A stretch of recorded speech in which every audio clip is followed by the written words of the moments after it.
పూర్ణమదః పూర్ణమిదం పూర్ణాత్ పూర్ణముదచ్యతే పూర్ణస్య పూర్ణమాదాయ పూర్ణమేవావశిష్యతే. ఓం శాంతి శాంతి శాంతి. బృహదారణ్యకోపనిషత్తు అది 4వ అధ్యాయం 4వ బ్రాహ్మణం 22వ మంత్రం దగ్గర మనం కొంచెం వ్యాఖ్యానం చేసుకొని ఇంకా కొంచెం వ్యాఖ్యానం చేసుకునేది ఉండే. దీని లోపల వ్యాఖ్యానం చేసుకున్నది పోను మన ఆత్మస్వరూపం ఉంది కదా.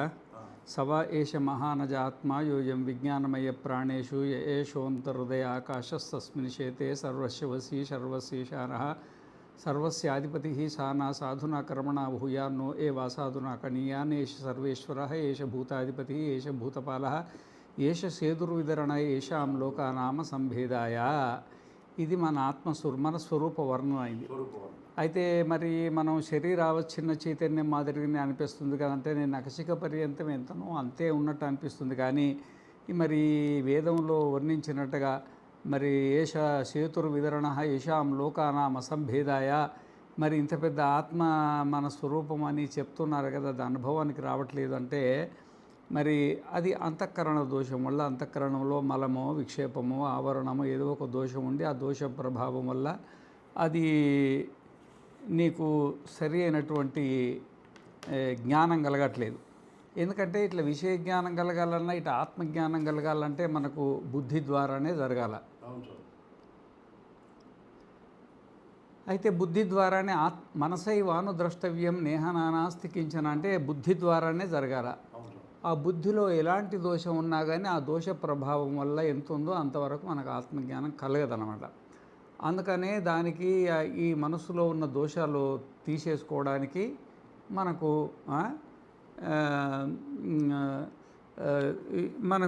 దాని తర్వాత చెప్పేసిండు అనమాట. తమేతం వేదానువచనేన బ్రాహ్మణా వివిధిషంతి యజ్ఞేన దానేన తపస అనాశకేన. ఇది మనకు కావలసిన సాధన. దీని లోపల మనం ఇంతకుముందు సాధారణంగా చెప్పుకున్నాం. అయితే ఇక్కడ వేదానువచనేనంటే వేద పారాయణం అనేది ఒక కర్మ. మనకు ముఖ్యంగా ఇప్పుడు 5 కర్మలు చెప్పిండు. 1 వేద పారాయణం, 2 యజ్ఞము, 3 దానము, 4 తపస్సు, 5 సన్యాసం. సన్యాస కర్మ దానికి ఉంటుంది కదా, విరజాహోమము అది ఇది ఏమో ఉంటాయి అన్నీ. ఈ 5 కర్మలలో ఈ 5 కర్మలతోటి మనము మనస్సును పవిత్రం చేసుకోవాల్సిందే. మనస్సు అట్లా పవిత్రం అవుద్దా? మనస్సు అట్లా పవిత్రం అంటే మరి ఈ మంత్రాల ద్వారా మన పవిత్రత కావడానికి అవకాశం ఉన్నదా అంటే మనకు వేదంలో ఉంది. మేము అక్కడక్కడ యజ్ఞాలు పెద్ద పెద్ద కార్యక్రమాలు చేస్తుంటాం కదా. ఇవో మంత్రం చదువుతాడు, ఈ మంత్రం చేత నా పాదాలు పవిత్రం కావాలా, ఈ మంత్రం చేత నా తొడలు పవిత్రం కావాలా, ఈ మంత్రం చేత నా ఉదరం పవిత్రం కావాలా, ఈ మంత్రాల చేత నా కుడి భుజం ఎడమ భుజం పవిత్రం కావాలా, ఈ మంత్రం చేత నా నేత్రాలు పవిత్రం కావాలా, ఈ మంత్రం చేత నా శిరస్సు పవిత్రం కావాలని పవిత్ర మంత్రాలన్నీ ముందు చదివిన తర్వాతనే యజ్ఞ కార్యక్రమాలకు యజ్ఞ బ్రహ్మాండ కూర్చొని చేయిస్తాడనమాట. అంటే ఈ వేద మంత్రాల వల్ల పవిత్రత అయ్యేది ఉన్నది ముందుకు కర్మకాండంలో ఉందన్నమాట. అందుకనే మరి మనకు ఎట్లయితే ఆ మంత్రాల ద్వారా శరీరం శుద్ధి అవుతుందో మనస్సు శుద్ధి కూడా సంబంధించి మనం వేదపారాయణ తప్పకుండా చేయాలా. వేదపారాయణంలో ముఖ్యంగా ఇక్కడ విపక్షి ఏమంటాడంటే సన్యాసం తీసుకోదలిసిన వాడికి ఉపనిషత్ పారాయణ అంటే సరిపోతుంది కదా, మరి వేదపారాయణ అని ఎందుకు అన్నారు, కొంచెం అనవసరంగానే పెట్టినట్టున్నారు దీన్ని అని అంటాడు అనమాట. అంటే వీడు ఇంకా సన్యాసం తీసుకోలేదు కదా, సన్యాసకు అర్హత సంపాదించుకుంటున్నాడు, సన్యాసానికి అర్హత సంపాదించుకుంటున్నాడు. అర్హత కోసం కర్మకాండ అవసరమే కదా. ఆ కర్మకాండకు అవసరం కాబట్టి కర్మకాండకు సంబంధించిన తర్వాత యజ్ఞము దానము తపస్సు అన్నాడు కదా. ఎట్లా యజ్ఞం చేయాలని ఉపనిషత్తులలో ఉండదు కదా, ఎట్లా దానం చేయాలని ఉపనిషత్తులో ఉండదు కదా, ఎట్లా తపస్సు చేయాలని ఉపనిషత్తులో ఉండదు కదా. అది కర్మకాండం ముందు వేదంలోనే ఉంటాయి అవన్నీ. కాబట్టి సన్యాసం తీసుకోదలుచుకున్న, సర్వసంగ పరిత్యాగం చేసుకోదలుచుకున్న మనకు ఉపనిషత్తు ఒకటి చదివితే చాలదు, వేదపారాయణ మొత్తము చేయాలి. అంటే అంగసహిత వేదం, అంగసహిత వేదం అంటే దీనికి ఉపనిషత్తుకు అంగాలు ఉంటాయి కదా, ఏది కర్మ భక్తి ఇట్లా అన్నమాట. దాంతో మొత్తం పారాయణం చేయాల్సింది, దాంట్లో ఎట్లాంటి దోషము లేదు అని చెప్పిన తర్వాత యజ్ఞాన్ని అన్నాడు. యజ్ఞానాల్లో ముఖ్యంగా ద్రవ్యయజ్ఞం, ముఖ్యంగా ద్రవ్యయజ్ఞం. ఆ ద్రవ్యయజ్ఞానికి సంబంధించి మనము పూర్వకాలంలో ఉషన్న వై వాజస్రవస సర్వవేదసం దదౌ తస్య నచికేతో నామ పుత్ర ఆశ పీతోదకా జగ్దద్రుణా దుద్దదోహా నిరీంద్రియా ఆనందానామ తే లోకా తాన్ స గచ్చతి తే దదత్. ఆ మన కఠోపనిషత్తులో వస్తుంది. అప్పుడు పూర్వకాలంలో సర్వమేధ యాగం చేసేవాళ్ళు. సర్వమేధ ఏధ హృద్దో దాతది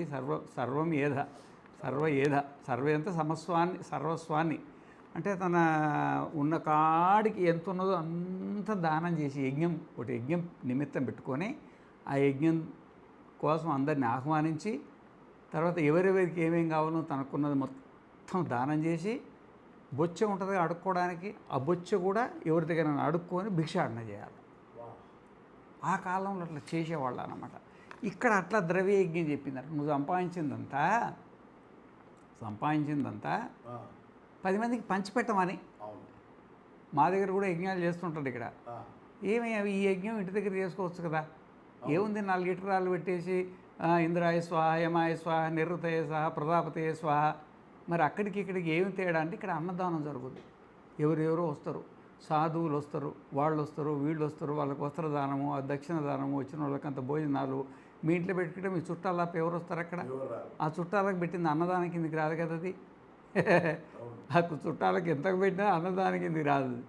అందుకనే ఇట్లాంటి ఆశ్రమాలల్లో ఇప్పుడు యజ్ఞాలు చేయడం వల్ల అట్లాంటి యజ్ఞాలు అనమాట. 10 మందికి అన్నదానం చేసే. ఇక్కడ తాత్పర్యం ఏంటంటే ద్రవ్యయజ్ఞం అంటే నీకున్నటువంటి సంపాదన ఎంతున్నదో. పాతకాలంలో ఏంటంటే పిల్లలకు డబ్బులు ఇచ్చేవాళ్ళు కాదు కదా, వాళ్ళకేదో వృత్తి విద్య నేర్పేవాళ్ళు. ఆ వృత్తి విద్య నేర్పి వీళ్ళు సంపాదించిందంతా సన్యాసం తీసుకోవాలనుకున్నప్పుడు యజ్ఞ కార్యక్రమం ఏర్పాటు చేసి మొత్తం దానం చేసి సన్యాసం తీసుకునేవాడు. అది ఇక్కడ ద్రవ్యయజ్ఞం అంటే ఇదే అన్నమాట, ద్రవ్యయజ్ఞ. సరే, తపోయజ్ఞం అంటే మనం కృత్స్నం చాంద్రాయణం అని చెప్పుకున్నాం కదా, కృచ్ఛయజ్ఞం చాంద్రాయణం అని. అది కూడా అనాశకేనా, మరి తాను నాశనం చేయకుండా ఉండాలి కదా, చేసుకుంటూ ఈ విధంగా మరి వివిధిషంతి అంటే వేత్తుమిచ్చంతి వివిధిషంతి, ఈ విధంగా తెలుసుకోవాలని అనుకుంటారు అని చెప్తుండనమాట.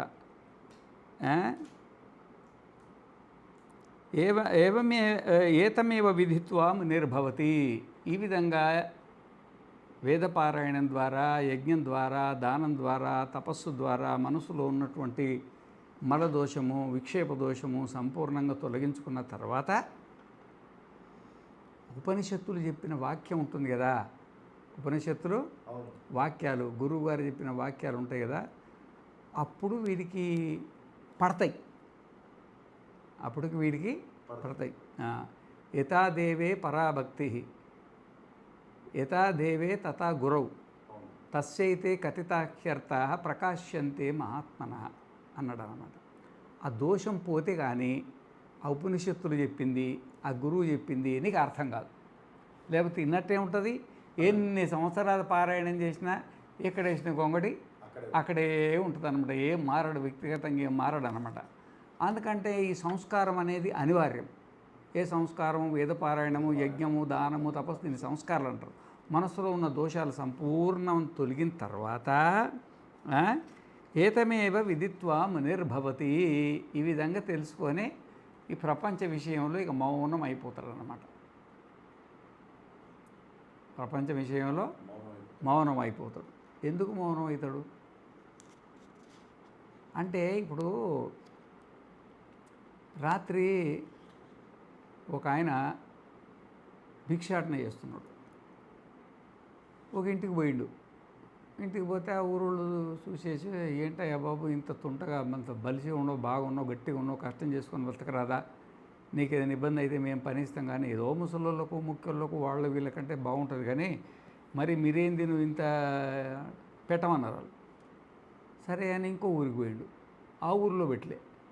ఇట్లా వారం రోజులు తిరిగాడు. ఇక ఆ ప్రాంత ప్రభావం ఏంటో కానీ ఎవ్వరూ వారికి అన్నం పెట్ల. ఇక వీడికి భిక్షాటన తప్ప వేరే పని రాదు. ఇక నువ్వు సావు దగ్గరికి వచ్చింది. 7 రోజులు తిరుగుతూ ఉండే అందులో. ఆఖరికి ఒక పల్లెటూరుకు పోయిండు. ఆ పల్లెటూరు నుండి పట్టణానికి పోయిండు. అక్కడ ఎవరు దారింబడి పోతుంటాయా, నేను భిక్షగాడిని అడుగుతున్నా, వారం అయింది అన్నం లేక, ఏమన్నా కొంచెం అన్నం పెడతావా, పెట్టిస్తావా అని అడిగిండు. నేను ఈ ఊరుండి కానీ వేరే ఉండి వచ్చినా, అక్కడ ఒక సత్రం ఉంది, ఆ సత్రం అగ్రహారం అంటారు, అక్కడికి పోండి, 12 గంటల వరకు భోజనాలు పెడతారు, అక్కడికి వెళ్ళమన్నారు. సరే బతుకురా దేవుడు అని అడ్రస్ తీసుకుని అక్కడికి పోయిండు. ఈయన పోయి 12-10 నిమిషాలకు పోయిండు. అది మూసేసిండ్రు వాళ్ళు ఉద్యోగం చేసేవాళ్ళు కదా, వచ్చే వాళ్ళకి ముందు అందరు టికెట్లు ఇస్తారు, పొద్దున ఏదో పెట్టేస్తారు, అయిపోయింది అనమాట. వీడు పోయి స్వామి భౌతి భిక్షాంతి అన్నాడు. వచ్చినవాడు 10 నిమిషాల ముందు వస్తే అయిపోయేది కదా, మొత్తం ఉన్న కాడికి పెట్టేసి ఏమీ లేదన్నారు. ఆ మాట వినేప్పటికీ మూర్చి వచ్చి పడిపోయింది. ఇక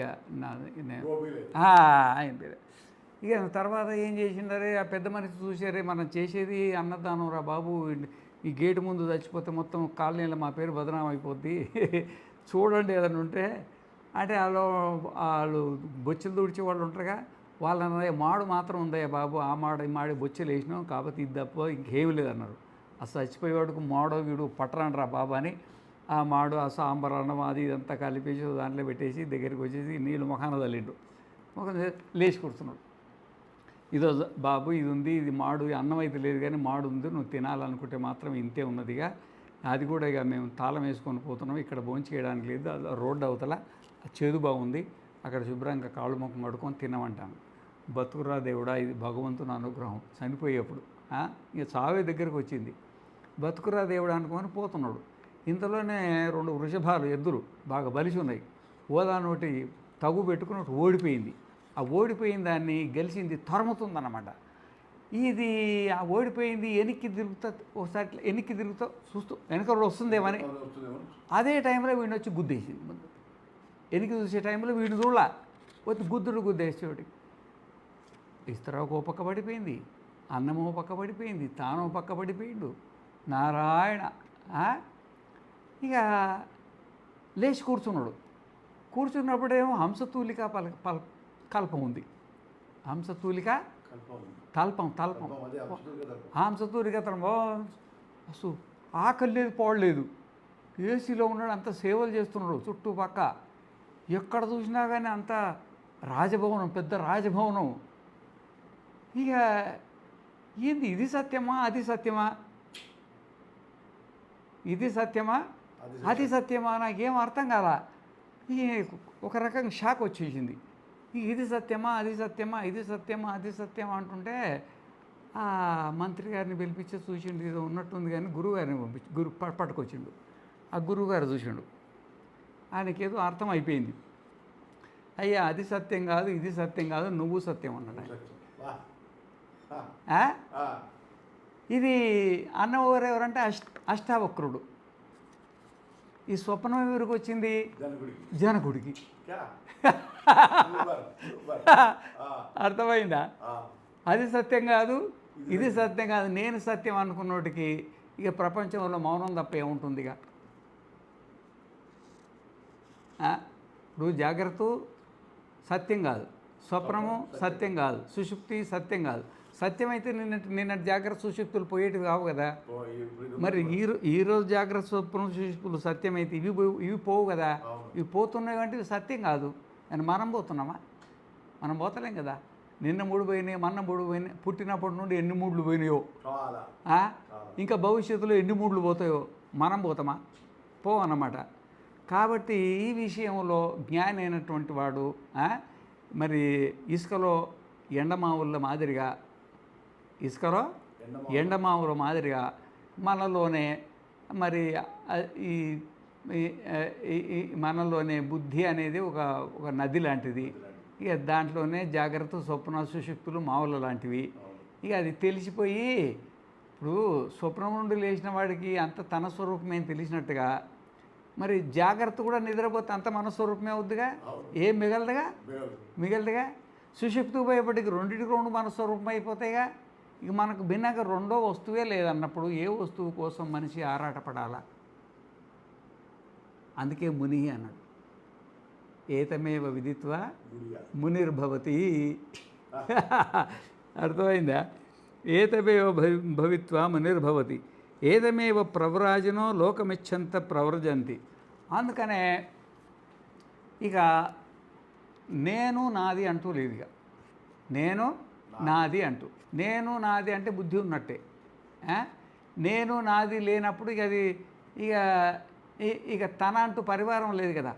పరివారం ఉంటే నేను నాది ఉంటుంది, పరివారం లేదు. సర్వసంగ పరిత్యాగం చేసి ఏతమేవ లోకం అంటే ఆత్మస్వరూపాన్ని కోరుకునే వాళ్ళు, ఆత్మస్వరూపాన్ని కోరుకునే వాళ్ళు ఈ సంసార స్పర్శ, ఈ బ్రహ్మచర్య స్పర్శ, గృహస్థ స్పర్శ, వానప్రస్థ స్పర్శ, సన్యాస స్పర్శ, ఈ స్పర్శలు దీనివల్ల మనకు యథార్థమైనటువంటి ఆత్మస్వరూపంలో ఉండలేమని రౌరజంతి. ఇక నాయన వదిలిపెట్టేసి గడప తర్వాత గడప, ఊరు తర్వాత ఊరు, అది అన్నమాట. ఏతమేవ ప్రవ్రాచన లోక ఏతద్ధస్మవైతత్ పూర్వే విద్వాంసః ప్రజాంన కామయంతే కిం ప్రజయా కరిష్యామో ఏషాం నోయమాత్మాయం లోకః. అందుకనే విద్వాంసులైనటువంటి వాళ్ళు, జ్ఞానులు ప్రజాంన కామయంతే అంటే లేని దాని గురించి ఆరాటపడ్డం ఎందుకు? ఇక్కడ ప్రజ అంటే ఏంటంటే మానవలోకము, పితృలోకము, దేవలోకం, ఈ మూడింటిని కలిసి ప్రజ అన్నాడు ఇక్కడ. అసలు లేని దాన్ని గురించి ఆరాటపడటం ఏముంది? అందుకనే నా కామయంతే కోరుకోరు అన్నమాట. కిం ప్రజయా కరిష్యామో ఏషాం నోయం ఆత్మాయం లోక. ఈ విధంగా ఆత్మజ్ఞానం కలిగిన వాడు దీన్ని కోరుకోడు. అందుకనే వీళ్ళు పుత్రైషణాయాశ్చ విత్తైషణాయాశ్చ లోకైషణాయాశ్చ విత్తాయ భిక్షాచర్యం చరంతి. ఈ విధంగా మొత్తానికి మొత్తం సర్వసంగ పరిత్యాగం చేసి భిక్షాచర్యం చరంతి. కరతల భిక్ష తరుతల వాస, ఈ విధంగా చెప్పేసిండు అన్నమాట. ఈ విధంగా చెప్పడం బట్టి దీంట్లో కొంతమంది ఏమంటారంటే, అయ్యా స్వామి, ఇప్పుడు సన్యాసం మంచిదే, సన్యాసం బాగానే ఉంటుంది, సరే పరివ్రాజకం కూడా బాగానే ఉంటుంది సన్యాసానికి, కానీ ఇక్కడ మరి మొత్తానికి మొత్తం వదలమంటుండు కదా. కిం ప్రజయా కరిష్యామో ఏషాం నాయమాత్మా నోయం లోక అంటే ఈ మానవ సంబంధించిన కర్మలు కానీ, పితృలోక సంబంధించిన కర్మలు కానీ, దేవలోక సంబంధించిన కర్మలు కానీ ఏమి చేయడుగా. అదేం బాగుంటుంది అంటున్నాడు. అంటే సన్యాసం తీసుకుంటే తీసుకో, కానీ వేదపారాయణం చేయాలా, యజ్ఞం చేయాలా, దానం చేయాలా, తపస్సు చేయాలా. దానివల్లనే కదా మనకు సన్యాసత్వం అనేది ప్రాప్తించింది. అట్లాంటి దాన్ని మనకు ఉపయోగపడేదాన్ని మనం ఎందుకు దూరం చేసుకోవాలా? మనం ఎందుకు దూరం చేసుకోవాలా అనే ప్రశ్న వచ్చిందన్నమాట. అందుకని ఇప్పటికి కూడా చాలామంది సన్యాసం తీసుకున్న పిలక అట్లే పెట్టుకుంటారు, యజ్ఞోపవీతం అట్లే ఉంటారు. ఏవో కొన్ని సన్యాసం అంటే గుడ్డల వరకు సన్యాసం ఉంటుంది, కానీ ఇట్లా బొట్లు పెట్టేటివి, అడ్డం బొట్లు, నీళ్ళు బొట్లు పెట్టుకునేటివి, జుట్లు పెట్టుకునేటివి ఇవన్నీ ఉంటాయి కదా కొన్ని, అవన్నీ అట్లే ఉంచుకొని మరి వేదపారాయణం చేస్తారు, యజ్ఞాలు చేయిస్తారు, దానాలు చేయిస్తారు, తపస్సులు చేయిస్తారు. ఈ విధంగా ఉన్నాయి కదా. మరి సన్యాసం ఉంటే ఉండని, కానీ మరి ఇవి మొత్తం ఈ మనుష్యలోకం, పితృలోకం, దేవలోకానికి సంబంధించిన కార్యక్రమాలన్నీ రద్దు చేసుకొని ఏమీ చేయకుండా ఊరికి తిరిగితే ఇక పశువు తిరిగినట్టే ఉంటుంది. కానీ దాంట్లో ఏముంది, దాంట్లో అర్థం ఏముంది? కాబట్టి అవన్నీ చేయాల్సిందే. అంటే ఇది అది కుదరదు. 856 పేజీ, అదంతా కుదరదు. అపవాదాత్, అది సరి అయింది కాదు. అదంతా ముందే చెప్పినాం అన్నమాట. 856 పేరు అపవాదాత్. ఎందుకు అంటే ఇప్పుడు తనకంటే భిన్నంగా మానవలోకం ఉండే, తనకంటే భిన్నంగా పితృలోకం ఉంటే, తనకంటే భిన్నంగా దేవలోకం ఉంటే, ఒక సాధ్యం అనేది ఉంటే, ఒక సాధన ఉంటాడు, దానికి ఒక కర్త ఉంటాడు. ఒక కర్త ఉండాలా, సాధన ఉండాలా, సాధ్యం ఉంటుంది, దానివల్ల సిద్ధి కలుగుద్ది. తనకంటే భిన్నంగా రెండే వస్తువే లేనప్పుడు అంటే సాధ్యమే లేనప్పుడు సాధన ఎందుకు, దానికి కర్త ఎందుకు? అదే తనకంటే భిన్నంగా లేదు. ఎందుకు అంటే మనకి ఇక్కడ రెండో అధ్యాయం 4వ బ్రాహ్మణం 6వ మంత్రంలో వస్తుంది. దాంట్లో అక్కడనే అదే పేజీలో ఉన్నది చూడండి. బ్రహ్మతం పరాదాద్యో అన్యత్రాత్మనో బ్రహ్మవేద, క్షత్రంతం పరాదాద్యో అన్యత్రాత్మనో క్షత్రం వేద, లోకాస్తం పరాదుర్యో అన్యత్రాత్మనో లోకాన్ వేద, దేవాస్తం పరాదుర్యో అన్యత్రాత్మనో దేవాన్ వేద, భూతాని తం పరాదుర్యో అన్యత్రాత్మనో భూతాని వేద, సర్వం తం పరాదాద్యో అన్యత్రాత్మనో సర్వం వేద. ఇదం బ్రహ్మ ఇదం క్షత్రం ఇమే లోక ఇమే దేవ ఇమాని భూతాని ఇదగుం సర్వం ఇదయమాత్మా. అక్కడ మనకు చక్కగా వర్ణించిండు అన్నమాట. ఆ ఆత్మకు భిన్నంగా ఇంకొకటి ఏమి లేదు. బ్రాహ్మణుడు, క్షత్రియుడు కానీ, వైశ్యుడు కానీ, శూద్రుడు కానీ, లోకాలు కానీ, 84 లక్షల జీవరాశులు కానీ, ఇదంతా ఆత్మస్వరూపమే. ఆత్మకు భిన్నంగా ఇంకొకటి ఏమి కానే కాదు. ఏ విధంగా వర్ణిస్తావయ్యా నువ్వు ఆత్మకు భిన్నంగా? నాకు భిన్నంగా కనబడుతుంటే నువ్వు భిన్నం కాదంటవేంది? క్షత్రియుడు క్షత్రియుడే, వైశ్యుడు వైశ్యుడే, శూద్రుడు శూద్రుడే, ముస్లింలే, ఏస్తుక్రీస్తులే, పశువులు పశువులే, పక్షులు పక్షులే, ఇవన్నీ ఉన్నాయి కదా. ఇవన్నీ ఉన్నప్పుడు మరి నువ్వు ఎట్లా అంటావు? ఇదంతా ఇదగం సర్వం ఇదయమాత్మ అన్నాడు కదా. ఇదగం సర్వం ఇదయమాత్మ అన్నాడు కదా. అది చెప్పడానికి బాగుంది. దానికి ఏదైనా కనీసం ఉదాహరణ ఏదైనా ఉందా అంటే దాని పక్కనే చెప్తారనమాట. ఏతా దుందుబేర్హన్యమానస్య నా బాహ్యశబ్దానశక్నయాత్, అక్కడే ఏతా దుందుబేర్హన్యమానస్య నా బాహ్యశబ్దానశక్నయాత్ గ్రహణాయ దుందుభేస్తు గ్రహణేన దుందుభ్యాఘాతస్య వా శబ్దో గృహీతః సా యథా వీణాయై వాద్యమానాయై నా బాహ్యశబ్దానశక్నయాత్ గ్రహణాయ వినాయాస్తు గ్రహణేన వీణావాదస్య వా శబ్దో గృహీతః సా యథా శంఖస్య ధ్మాయమానస్య నా బాహ్యశబ్దానశక్నయాత్ గ్రహణాయ శంఖస్య తు గ్రహణేన శంఖధ్మస్య వా శబ్దో గృహీతః. ఆడ 3 మంత్రాలతో చాలా చక్కగా చెప్పిండు. అక్కడే 2, 4, 6 తర్వాత 7, 8, 9 వరుసగా ఉంటాయి. ఈ విధంగా సాయత దుందుభేర్ హన్యమానస్య ఉదాహరణ అని చెప్పుకోవాలంటే సాయత దుందుభేర్ హన్యమానస్య. దుందుభి అంటే ఎట్లుంటుందంటే, ఇప్పుడు దుందుభి అనేది పాతకాలం శబ్దం. రాజులు వాళ్ళు ఉంటారు కదా, ఆ రాజుల దగ్గర దుందుబులు ఉండేది. ఆ కాలంలో వాయించేవాళ్ళు. ఇప్పుడు మనము నాదస్వరాలు ఉంటాయి కదా, మంగళవాద్యాలు శుభకార్యాలకు పిలిపిస్తాయి కదా, డోలు కొడతారు కదా. ఆ డోలు కొట్టినప్పుడు అది కళ్యాణ రాగానికి ఒక రకమైన శబ్దాలు వస్తాయి. ఆ విధంగానే మోహన రాగానికి ఒక రకంగా ఉంటాయి. ఆ విధంగానే భైరవి రాగానికి ఒక రకంగా ఉంటాయి. ఆనంద రాగానికి ఇంకా ఎన్ని రాగాలు ఉంటే అన్ని రకాలు కొడుతుంటాడు. ఏది తపలా కొడుతుంటే అబ్బా ఎంత ఆనందంగా ఉంటుంది, ఎంత ఆనందంగా ఉంటుంది చెప్పండి. బ్రహ్మాండంగా ఉంటుంది అనమాట అది. అది అన్ని రకాలుగానే అనిపిస్తుంది. కానీ చివరికి వచ్చి చూసేప్పటిగా డోలు తప్ప ఏమీ లేదు. మరి డోలు నుండి ఎన్ని రకాల శబ్దాలు వచ్చినాయి? అన్నీ ఒక రకంగా ఉన్నాయా? ఒక రకంగా లేకపోయినా అవి దేని నుండి ఉత్పన్నమైనవి? డోలు యొక్క స్వరూపమే అది. డోలే అట్లా కొట్టడం వల్ల అట్లా రకరకాల శబ్దాలు అయినా కానీ ఒక శబ్దానికి సంబంధం లేకున్నా, ఒక రాగానికి సంబంధం లేకున్నా అవన్నీ డోలు యొక్క స్వరూపం ఎట్లనో సాయథా వీణాయై వాద్యమానాయై నా బాహ్యశబ్దాన శక్నయాత్ గ్రహణాయ వీణాయాస్తు గ్రహణేన వీణావాదస్య వా శబ్దో గృహీత. వీణను వాయించేప్పుడు, ఆ సంగీత కచేరీ పెట్టినప్పుడు ఏమేం జనాలు టికెట్లు తీసుకొని పోతారు. 1000-2000 టికెట్లు తీసుకొని పోయి కూర్చుంటారు అనమాట. ఆనందమే ఆనందం.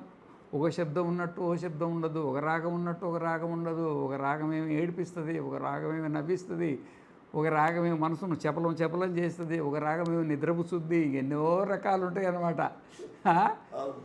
కానీ ఆడ ఉన్నది వీణ తప్ప ఏమి లేదు.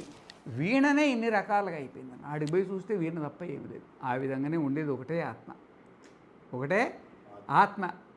ఆ ఆత్మ అనే డమరుక నుండి, ఆ ఆత్మ అనే డోలు నుండి, ఆ ఆత్మని వీణ నుండే భూమి, నీళ్లు, అగ్ని, గాలి, వాయువు, ఆకాశము, సూర్యుడు, చంద్రుడు, నక్షత్రాలు, అతల వితల సుతల రసాతల తలాతల మహాతల పాతాల భూరు భువర్ సువర్ మార్జన్య సత్య తపోలోకాలు 84 లక్షల జీవరాశులు, రాజులు, ప్రజాపతులు, ఎన్ని రకాలు వచ్చినాయి అంటే అన్ని రకాలు వచ్చాయి. అన్ని వాయిద్యాలు, అన్ని ఆ వాయిద్యం నుండి వచ్చిన ఇవి చూడ్డానికి వేరువేరుగానే ఉన్నాయి, కానీ అవి దానికి భిన్నంగా లేవు. ఇంకా కొంచెం అర్థం కావాలంటే కొంచెం ముందుకు పోవాలా. ఇక్కడ ఆ సందర్భం కాదు.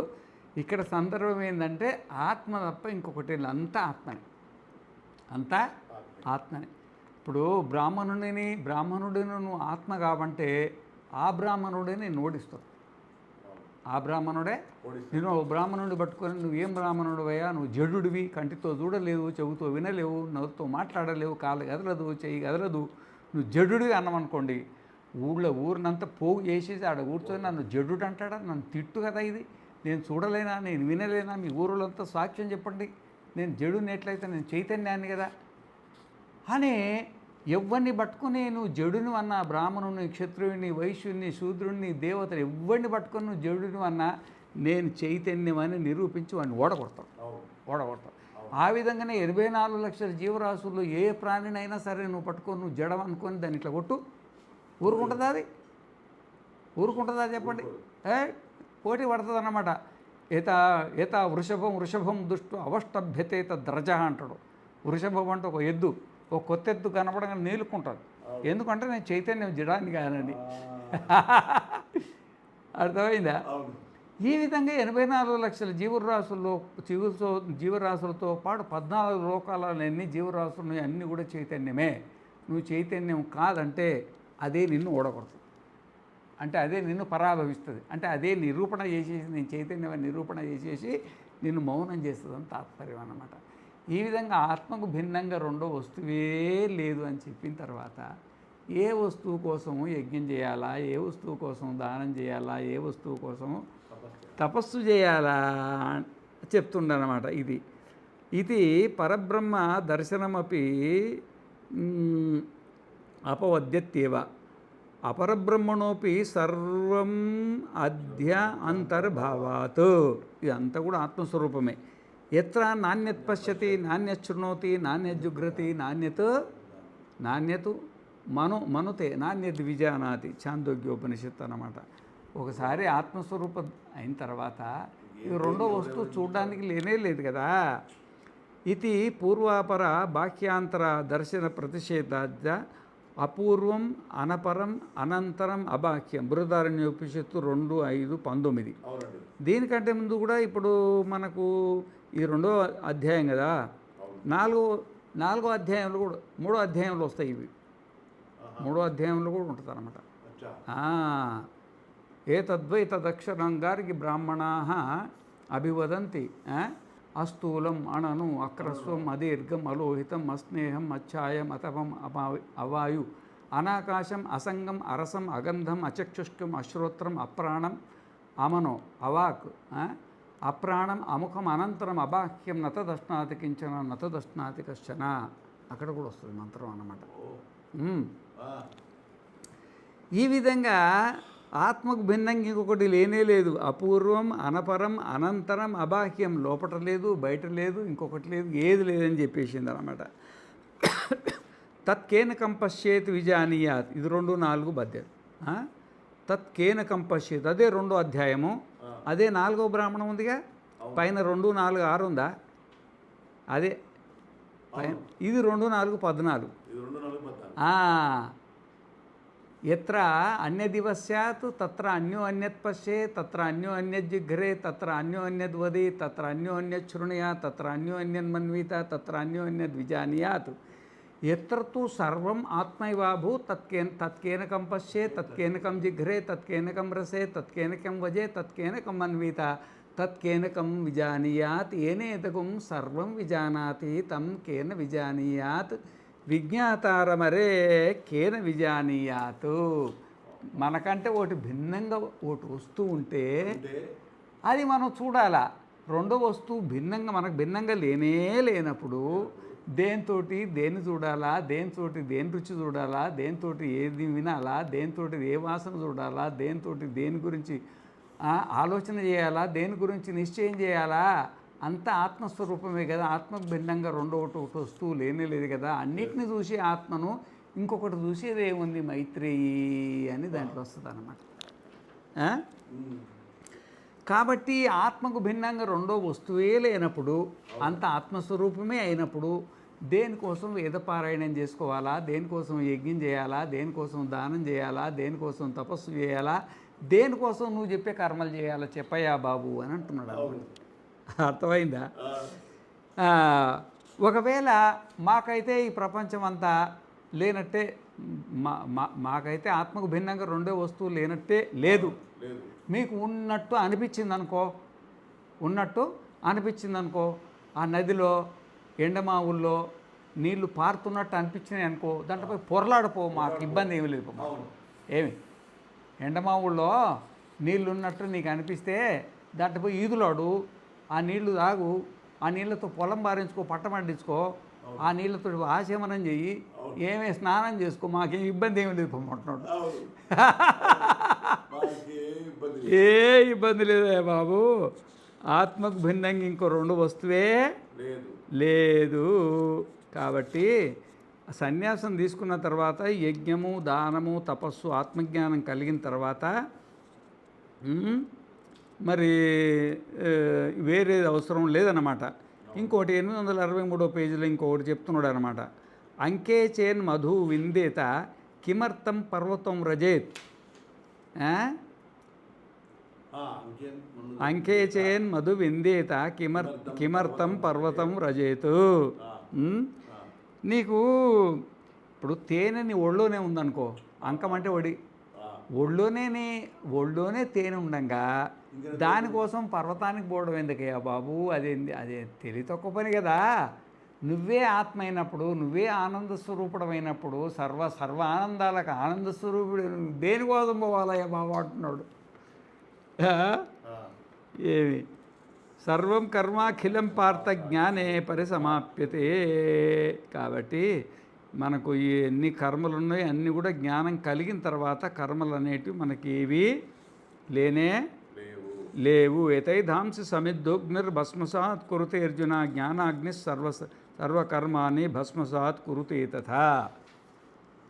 మనకు జ్ఞానం కలిగిన తర్వాత గత జన్మలో పాపాలు కానీ, పాపాలంటే పుణ్యపాపాలు రెండు, ఈ జన్మలో చేసిన పుణ్యపాపాలు కానీ, ఈ జన్మలో ఇంకా బతికుండంగా చేసే అంటే ఈ శరీరం మనసు ద్వారా అయ్యే పుణ్యపాపాలు కానీ ఒక్కటి కూడా దహించిపోతాయి. ఎందుకంటే ఆత్మకు భిన్నంగా రెండో వస్తువు లేదు అని తెలవడమే దహించిపోవడం.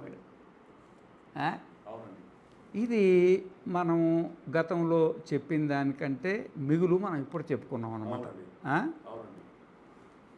ఇప్పుడు దీని తర్వాత 23వ మంత్రం మనకు.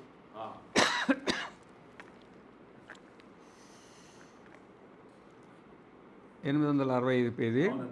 తదేతత్ రిచ అభ్యుక్తం ఏష నిత్యో మహిమా బ్రాహ్మణస్య నవర్ధతే కర్మణ నో కనీయాన్ తస్యైవ స్యాత్ పదవిత్ తం విదిత్వా నలిప్యతే కర్మణ పాపకేనేతి తస్మాత్ ఏవం విత్ శాంతో దాంతః ఉపరతః తితిక్షుః సమాహితో భూత్వా ఆత్మన్యేవ ఆత్మానం పశ్యతి సర్వమాత్మానం పశ్యతి నైనం పాప్మా తరతి సర్వం పాప్మానం తరతి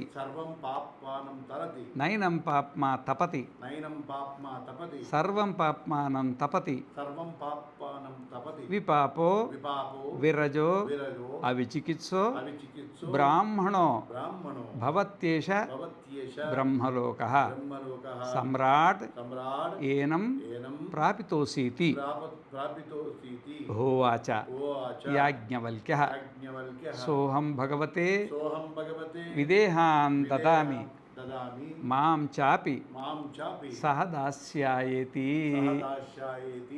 అది తదేతత్రిచాభ్యుక్తం ఏష నిత్యో మహిమా బ్రాహ్మణస్య నవర్ధతే కర్మణా నో కనీయాన్ తస్యైవ స్యాత్ పదవిత్తం విదిత్వా న లిప్యతే కర్మణా పాపకేనేతి తస్మాదేవం విచ్ఛాంతోదాంతః ఉపరతస్థితిక్షుస్సమాహితో భూత్వాత్మన్యేవాత్మానం పశ్యతి సర్వమాత్మానం పశ్యతి నైనం పాప్మా తరతి సర్వం పాప్మానం తత్తరతి నైనం పాప్మా తపతి సర్వం పాప్మానం తపతి విపాపో విరజో అవిచికిత్సో బ్రాహ్మణో భవత్యేష బ్రహ్మలోక సమ్రాడేనం ప్రాపితోసీతి హోవాచ యాజ్ఞవల్క్య సోహం భగవతే విదేహాన్ దదామి మాం చాపి సహ దాస్యాయేతి.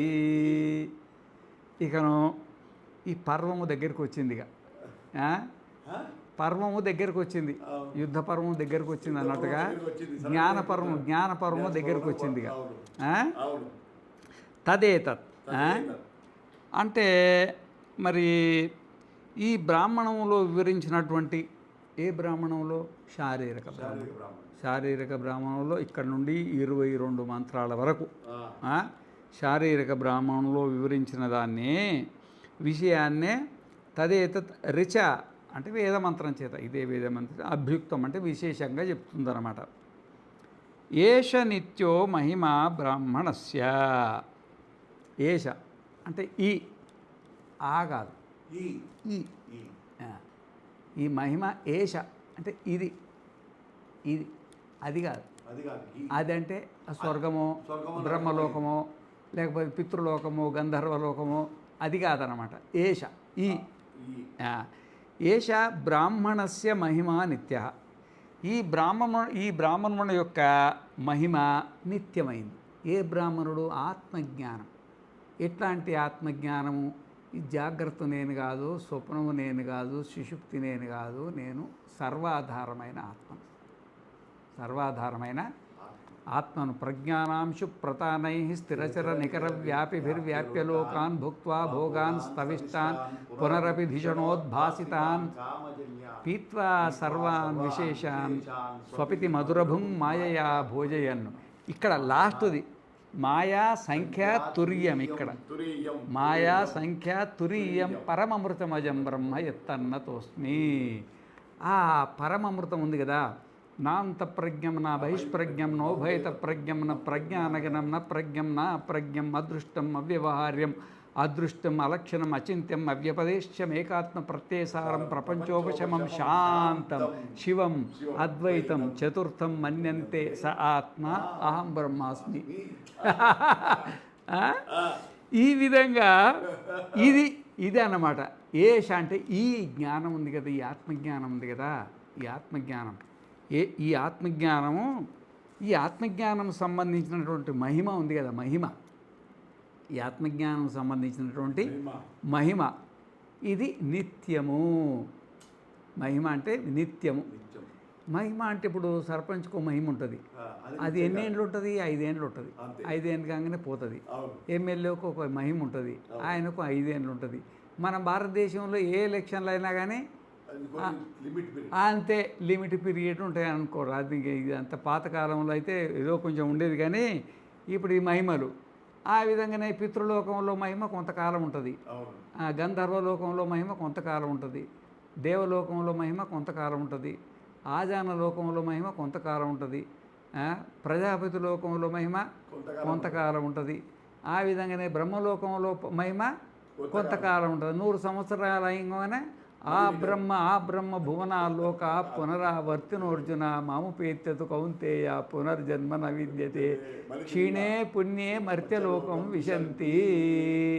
ఈ మహిమలన్నీ వాడిపోయేటివే, అన్నీ రాలిపోయేటివే, అన్నీ మారిపోయేటివే. ఎందుకంటే ఈ సృష్టిలో మారే స్వభావం ఉంది. సృష్టిలో మారే స్వభావం ఉన్నదన్నమాట. ఆ మారే స్వభావాన్ని ఎట్లా మారుస్తాం? బుద్ధి ఉన్నంత వరకు జాగ్రత్త, స్వప్నము, సుషుప్తి మారుతూనే ఉంటాయి.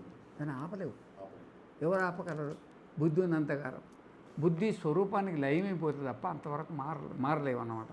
మహిమ అంటే ప్రతి వస్తువులు కూడా మహిమ ఉన్నది. ప్రతి వస్తువులో కూడా మహిమ ఉంది. ఇప్పుడు మనకు న్యాయ దర్శనంలో ఎట్లా మహిమ వచ్చింది కాబట్టి కొంచెం దూరదాం, నష్టమేం లేదు కదా. అయితే న్యాయ దర్శనంలో నవ్య న్యాయంలో మొత్తం 7 పదార్థాలు ఉంటాయి. 7 పదార్థాలలో విశేషము అనేది ఒక పదార్థం. అది విశేషం అనేది ఒక పదార్థం సప్త పదార్థాలలో. ద్రవ్యము, గుణము, కర్మము, సామాన్యము, విశేషము, సమవాయం, అభవం అని 7 పదార్థాలు. విశేషం. ఈ 5వది ఉంది కదా విశేషం అనేది, ఈ విశేష నిత్యద్రవ్య వృత్తయో అనంతాయవ అంటాడు. ఈ విశేషాలు నిత్య ద్రవ్యములు ఉంటాయి, ఇవి అనంతాలుగా ఉంటాయి. అవి అనంతాలు. అనంతాలు అంటే నిత్య ద్రవ్యాలు అనంతాలు, నిత్య ద్రవ్యాలు అనంతాలు. కాబట్టి వాటిలో ఉండేటువంటివి విశేషాలు కూడా అనంతాలే. అంటే విశేషం అంటే ఏంటంటే ఇప్పుడు న్యాయదర్శనం ప్రకారంగా ఇప్పుడు ప్రతి వస్తువులో ఒక విశేషం ఉంటుంది. చింతపండు పులుపు విశేషము, బెల్లము తీపి విశేషము, కాకరకాయ చేదు విశేషము. ఈ విధంగా విశేషం లేని పదార్థం ఏది లేదు. ప్రతి దాంట్లో ఏదో ఒక విశేషం ఉందన్నమాట. వీళ్ళనే విశేషం అది కాదు. వీళ్ళనే విశేషం ఏంటంటే ఇప్పుడు ఈ భూమి ఉందనుకోండి, ఈ భూమి అనేక త్రిసరాణుల యొక్క సమూహం. ఇది అనేక త్రసరేణు అంటే 2 పరమాణువులు కలిసి ఒక ద్వేణుకం అవుతుంది, 3 ద్వేణుకాలు కలిసి ఒక త్రసరేణు అవుతుంది. ఆ త్రసరేణువుల యొక్క సమూహం ఉంది కదా ఈ భూమిగా, నీళ్లుగా. అంటే భూమి పరమాణువులు భూమిగా, నీళ్ళ పరమాణువులు నీళ్ళుగా, అగ్ని పరమాణువులు అగ్నిగా, గాలి పరమాణువులు గాలిగా, ఆకాశం కూడా ఒక పరమాణువు కదా, అది మహత్పరిమాణం అంటారు దాన్ని. ఈ విధంగా ఉంటాయన్నమాట. అయితే ఇవి ఈశ్వరేచ్ఛ వల్ల తిరుగుతున్నాయి, ఈశ్వరేచ్ఛ వల్ల తిరుగుతున్నాయి. అయితే ఈశ్వరుడికి ఇచ్చ లేదనుకోండి, ఇక ఆగిపోద్ది. అది ఆగిపోద్ది. అది ఆగిపోయినప్పుడు జరిగేది ఏంటంటే పరమాణువులు వికరీకరణ అవుతాయి, పరమాణువులు విభాగం అయిపోతాయి. ఏ పరమాణువు ఆ పరమాణువు ఇప్పుడు అంత అతుకొని ఉన్నాయి కదా, అంత దాని స్వతంత్రం నుంచి ముక్కలు అయిపోతాయి. పరమాణువు మాత్రమే ఉంటుంది, ఏది ఉండదు. ఇక అప్పుడు భూమి ఉండదు, నీళ్ళు ఉండదు, అగ్ని ఉండదు, గాలి ఉండదు, ఆకాశం ఉండదు, సూర్యుడు ఉండదు, చంద్రుడు ఉండదు, ఏది ఉండదు. దీన్ని మహాసర్గ అంటారు. ఏది ఉండదు. అయితే మరి ఏది ఉండకపోతే ఎట్లా అంటే పరమాణు రూపంలో ఉంటుంది. పృథివీ పరమాణువు విశాలమైనటువంటి పరబ్రహ్మంలో అసలు పరమాణు ఏ మూలకు పనికిరాదు, అది ఉంటుంది. అది అయితే పరమాణువులో ఉదాహరణకి ఒక పృథ్వీ పరమాణువు తీసుకుందాం అనుకోండి. ఆ పృథ్వీ పరమాణువు చూడడానికి కంటికి కనబడకున్నా, అది కంటికి కనబడాలంటే 6 పరమాణువులు ఒక దగ్గర జోడిస్తే జాగ్రత్త భూతద్దం పెట్టుకుని చూస్తే కనబడుతుంది. అది కూడా మామూలు కనబడదు. అది అంత సూక్ష్మంగా ఉంటుంది. త్రసరేణువు కూడా బాగా ఆరోగ్యం బాగుండి ఆ బయట ఎక్కడైనా పైకప్పలైన చిన్న రంధ్రం ఉండాలా, ఆ రంధ్రం నుండి ఎండ కిరణాలు లోపలికి వచ్చేస్తే ఆ కిరణాల లోపల తిరుగుతుంటుంది ధూళి, అది దాన్ని త్రసరేణువు అంటారు. పక్కన కనబడదు మళ్ళీ వెలుతురు లేకపోతే. మామూలుగా పాతకాలంలో కవేడిలు ఉండేవి కదా, గుడిసెలు కవేడిలు. ఆ పైనుండి పొద్దున సూర్యోదయం వచ్చినప్పుడు మధ్యాహ్నం పూట ఆ చిన్న రంధ్రం ఉంటే రంధ్రం ఉండి లోపలికి ఇట్లా సూర్యకిరణాలు వచ్చేటివి కదా, ఆ సూర్యకిరణాల లోపల సన్నగా ధూళి తిరుగుతుంటుంది చూడు, దాన్ని త్రసరేణువు అంటారు. ఆ పక్కన మళ్ళీ కనబడయ్యాయి, ఇంటి నుండి ఉంటాయి. ఆ త్రసరేణువు ఇంటి నుండి ఉంటాయి కానీ ఎక్కడ వెళ్తుందో అక్కడే ఆరోగ్యం బాగున్నోడికి అన్నీ కనబడతాయి. కంటి ఆరోగ్యం దాన్ని త్రసరేణువు అంటారు అనమాట. కనబడిందా? వాకింగ్ చేసి బెంచ్ మీద పడుకున్నాను. పడుకుంటే అప్పుడే ఎండ వస్తుంది కానీ ఒక ధూళి కణాలాగా మొత్తం ఇట్లా కనబడుతుంది. అది దాన్ని త్రసరేణువులు అంటారు అనమాట. అవి మళ్ళీ పక్కన కనబడాయి. డౌట్ స్వామిజీ, డౌట్ ఏంటివి ఈ పక్కన చూస్తే లేవు, ఇక్కడ కనపడుతున్నాయి. అది త్రసరేణువు. అది త్రసరేణువు. అది గాలికి లేచిపోతుంది. త్రసరేణువు అనమాట. ఆ త్రసరేణువు అది ఉండేది ఆ త్రసరేణువు కదా, ఆ త్రసరేణువులో మళ్ళీ 6 పరమాణువులు ఉన్నాయి. అవి విచ్ఛేదం అయితే కంటికి కనబడాయి. ఇక అవి 6 పరమాణువులు కలిస్తేనే అవి కంటికి కనబడతాయి. అవి కూడా ఆరోగ్యంగా ఉంటే, కన్ను ఆరోగ్యంగా ఉంటే. ఇక త్రసరేణువు అంటే ఎగురుతుంది అది. అయితే ఈ విధంగా 6 పరమాణువులు దాంట్లో నుండి విచ్ఛేదం అయిపోతాయి. అప్పుడు మహాప్రళయం వచ్చినప్పుడు విచ్ఛేదం అయిపోతాయి. ఏ పరమాణువు ఒక పరమాణువు అవుతుంది.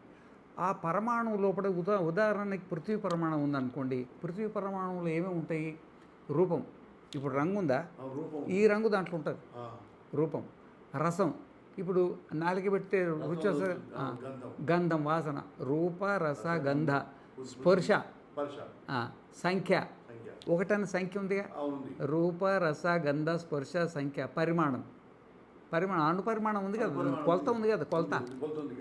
రూప రస గంధ స్పర్శ సంఖ్య పరిమాణ, పృథక్త్వం అంటే ఆ పరమాణం ఉండి ఇది వేరు, ఈ పరమాణం ఉండి అది వేరు, వేరుతనం ఉంది కదా, పృథక్త్వం. తర్వాత సంయోగం, ఆకాశంతో సంయోగం ఉందిగా. విభాగం అంటే ఒక పరమాణు కంటే ఇంకో పరమాణు దూరంగా ఉందిగా, అది విభాగం. తర్వాత పరత్వం అంటే అన్నిటికంటే చిన్నది, పరత్వం. గురుత్వం దాంట్లో ఎంతో బరువు ఉందిగా. తర్వాత శబ్దం, దాంట్లో శబ్దం ఉందిగా. మొత్తం ఎన్ని అయినాయి? 12 అయినాయి. అంత చిన్న పరమాణంలో కూడా 12 ఉన్నాయి కదా, అంత చిన్న పరమాణువులు కూడా 12 ఉన్నాయి. అయితే ఉంటే మనకేంది, ఉంటే ఉండని అనుకుంటాం కదా. అదే పరమాణు పక్క ఇంకో పరమాణువును పెడితే దాంట్లో ఉన్నాయి, దీంట్లో ఉండవు. ఏదన్నా రూపంలో ఉన్నా మారుతుంది, రంగు దీంట్లో ఏదో ఒకటి మారుతుంది, రూపం అన్న మారుతుంది, రసం అన్నగా మారుతుంది, గంధం అన్న మారుతుంది. దానికంటే ఇది విశేషంగా ఉంటుంది, దీనికంటే అది విశేషంగా ఉంటుంది. దాన్నే విశేషం అంటారు ఇక్కడ. ఈ విధంగా ఈ పృథ్వీ పరమాణువులు ఎన్నున్నాయో, కోటాను కోట్ల పరమాణువులు ఒకదానికి మ్యాచ్ కావు. దాని పేరే డిఎన్ఏ. ఒకదానికోటి మ్యాచ్ అయ్యే సమస్య లేదనమాట సృష్టిలో. ఎన్ని భూమి పరమాణువులతో మ్యాచ్ కావు, నీళ్ళ పరమాణువులతో మ్యాచ్ కావు, అగ్ని పరమాణువులతో మ్యాచ్ కావు, గాలి పరమాణువులతో మ్యాచ్ కావు, మనస్సు మనస్సుతో మ్యాచ్ కావు. అన్ని దానికి విభాగం. దీన్ని అది ఆ మ్యాచ్ కాకపోవడమే దాని మహిమ. ఒక పరమాణువు ఇంకొక పరమాణువుకు కలవట్లేదు కదా, అది దాని మహిమ. ఇక ఎన్ని మహిమలు ఉన్నాయి చూడు. పోని ఆ మహిమ దానికి అట్లే ఉంటుందా? ఉండదు. ఇప్పుడు ఎందుకు ఉండదు? ఇప్పుడు చూడండి, ఒక కుండ చేస్తాడు, ఆ చెరువులోకి పోతాడు. ఆ చెరువులోకి పోయినప్పుడు ఆ చెరువులో మట్టి లోడినప్పుడు ఏదో కొంచెం నీళ్ళ భాగం అది ఇది కలిసి ఒక రంగు ఉంటుంది, అది పట్టుకొస్తాడు. అప్పుడు వేరే రకంగా ఉంటుంది కొంచెం. అవి తీసుకొచ్చిన తర్వాత ఒక కర్ర తీసుకొని పగలగొట్టిన తర్వాత ఆ నీళ్ళంతా ఆరిపోయిన తర్వాత వేరే రంగు వచ్చేసింది. మరి దాన్ని జల్లెడ పడతాడు, మళ్ళీ నీళ్ళు వేసి తొక్కుతాడు, మళ్ళీ వేరే రంగు మారింది. అది మళ్ళీ దాని మీద ఏదో చక్రం ఉంటుంది, చక్రం చేసి ముద్దలేసి అది ఏది ఆకారం అంటే ఆకారం చేస్తాడు. ఆకారం చేసిన తర్వాత ఏదో రాయి తీసుకొని ఆ రంధ్రం పూర్తి చేసి దాన్ని ఆరబెడితే అప్పుడు రంగు మారుతుంది. రంగు మారిన తర్వాత ఈ కుండలన్నీ ఒక వాము ఉంటుంది, ఆ వాములో పేరుస్తాడు. పేరు చేసి ఆ పిడికలు, కర్రలు, మట్టి గిట్టి ఏదేదో వేసేసి వాళ్ళ పద్ధతి ప్రకారం కాల్ చేసిన తర్వాత దాంట్లో 1000 కుండలు ఉన్నాయనుకో, ఒక కుండ రంగు ఇంకొక కుండ రాదు. ఇప్పుడు ఒక కుండలో ఎన్ని పరమాణువులు ఉన్నాయో ఒక పరమాణువు మ్యాచ్ కాదు. మళ్ళీ ఒక పరమాణువు మ్యాచ్ కాదు, ఒక కుండకు మ్యాచ్ కాదన్నమాట. ఇదంతా మహిమ. ఈ మహిమ మారుతున్నది. లేదు, పరమాణువులు ఉన్న మహిమ కుండలకు వచ్చేప్పుడు మారిపోయింది కదా. కానీ ఆత్మజ్ఞాని మహిమ ఏష నిత్యో మహిమ బ్రాహ్మణస్య. అర్థమైందా? 14 లోకాలలో కూడా విపాకం అంటారు. అంటే ఉష్ణ సంయోగం చేత ద్రవ్యంలో మార్పు వస్తుంది. అంటే ఇప్పుడు పృథ్వీ పరమాణువుకు ఉంది కదా, పృథ్వీ పరమాణువు అది చెరువులో ఉన్నప్పుడు ఒక రకంగా ఉండింది. అది దాన్ని కాల్చేపటికి ఒక రంగు వచ్చింది. ఆ రంగు ఎందుకు మారింది అంటే వేడి వల్ల. మంట పెట్టింది కదా, వేడి వల్ల అంటే ఉష్ణ సంయోగం వల్ల పృథ్వీ పరమాణువుల్లో, జల పరమాణువుల్లో, అగ్ని పరమాణువుల్లో, వాయు పరమాణువుల్లో ఎన్ని పరమాణువులు ఉన్నాయో అన్నిట్లో మార్పు వస్తుంది అన్నమాట. ఈ మార్పును ప్రపంచం వల్ల కూడా ఆపలేడు. కానీ ఏష నిత్యో మహిమా బ్రాహ్మణస్య. ఆత్మస్వరూపం ఉంది కదా. ఒకసారి అహం బ్రహ్మాస్మి, నేను ఆత్మకు భిన్నంగా రెండే వస్తువే లేదన్నప్పుడు సూర్యుడు ఉంటే కదా పాకం అయ్యేది. ఏది లేదన్నమాట. దీని గురించి ఇంకా కొంచెం మాట్లాడుకుందాం. పూర్ణమదః పూర్ణమిదం పూర్ణాత్ పూర్ణముదచ్యతే పూర్ణస్య పూర్ణమాదాయ పూర్ణమేవావశిష్యతే. ఓం శాంతి శాంతి శాంతి.